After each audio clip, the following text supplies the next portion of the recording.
4 species जो हैं हमारे पास हैं, Plasmodium vivax, Plasmodium falciparum, Plasmodium malariae और प्लाज्मोडियम ओवेल। ठीक है, तो ये जो है ह्यूमन के अंदर मलेरिया कोज करती हैं। अब इसके सिम्टम्स पर आते हैं ऑफ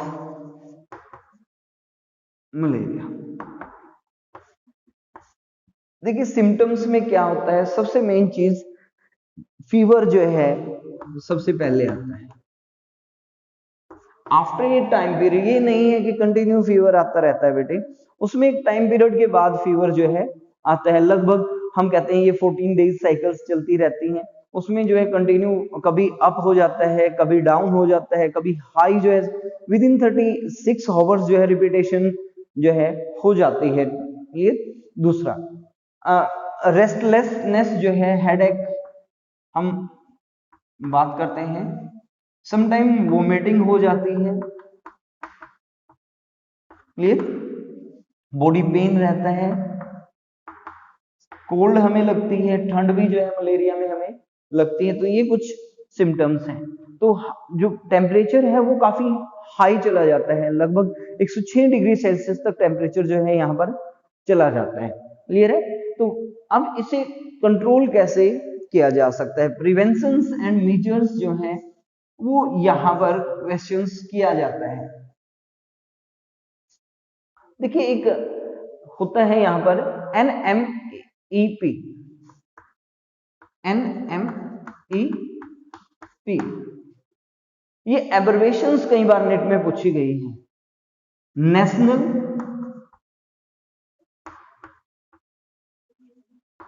मलेरिया इरेडिकेशन प्रोग्राम, ये जो है हम बात करते हैं, क्लियर।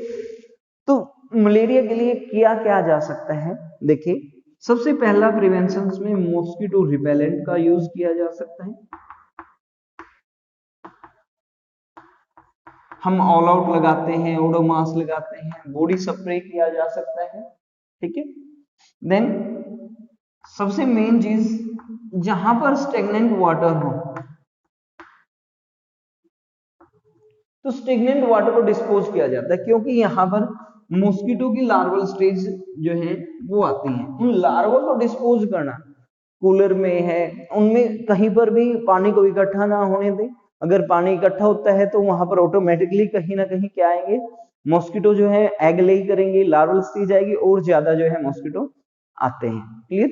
नेट का यूज करते हैं, यूज ऑफ नेट, आप देखते हैं गर्मियों में हम मच्छरदानी का यूज करते हैं ताकि मॉस्किटो से जो है बच सके, क्लियर। और हिट यूज करते हैं, काला हिट आ गया मार्केट में मॉस्किटो के लिए ही। दूसरा क्या है, ट्रीटमेंट के लिए हमें दी जाती है केमिकल सब्सटेंस क्यूनिन, ठीक।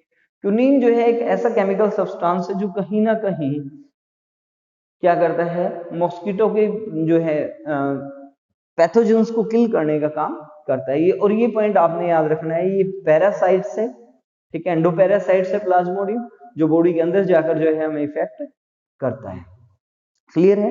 अब हमारा क्वेश्चन था कि सिकल सेल एनीमिया पर्सन को कभी भी मलेरिया नहीं होता, तो उसके पीछे रीजन क्या है बेटे। देखिए सिकल सेल एनीमिया,